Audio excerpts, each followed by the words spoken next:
dose of pain is in effect, y'all. And anyone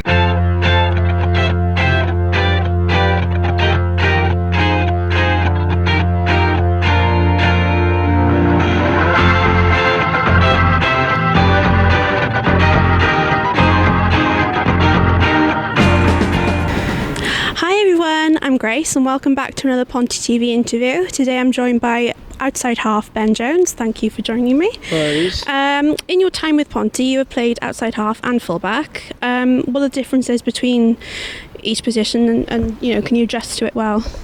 I'd say at 10 it's more about controlling the team and having a calmer head, but at fullback and you get a lot more space, a lot more time on the ball, so it brings into style into my running game end, which I like to bring out quite a lot, as much as I possibly can really. So that's the main difference. 15 you have more time on the ball, and 10 you're directing the team really. Okay. I guess you played in those positions at school and youth level. Where did you start your rugby career and what led you to Sardis Road? It's been quite a long road, even though I'm only 21. Played rugby since I was 5 years old at Triaris RFC. Went all the way through minis and juniors there, but went to Mountain Ash after we folded. And then went to my school, obviously playing for school, got picked up by Merthyr Schools. Okay. And then went into Blues under 16s and all the way through the age grades, 16s, 18s and academy. Was lucky enough to pick up Wales under 16s, 18s and 20s caps, and then I've come from the academy. Then they just sent us out to the local clubs, which are Ponty, Merthyr and Cardiff. Okay, you mentioned there briefly under 16s, under 18s, under 20s for Wales. How did you find that experience? Yeah, it's good. It was nice to test yourself against different countries and best players in the world, especially in the World Cup.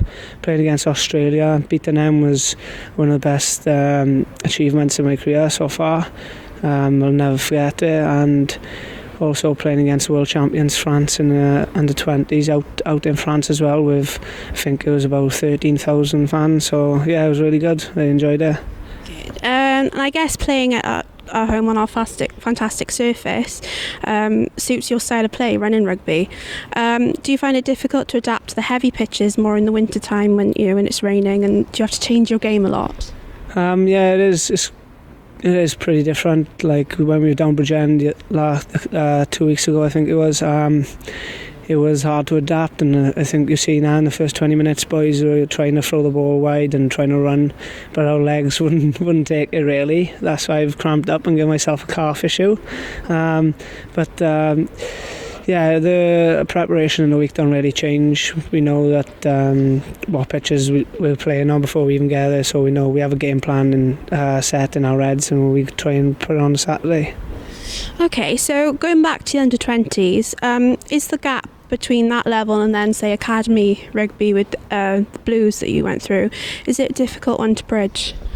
I'd say a step up from under 20s is probably a lot faster than the rugby now, but it's not as physical. Like you got older men about 30 odd who've been about a bit and know the dirty side of the game as well, so it is a lot more physical at this level, but I would say that it's much faster at academy and under 20s level. Yeah. Alright, well thank you very much. Thank you very much, bye bye.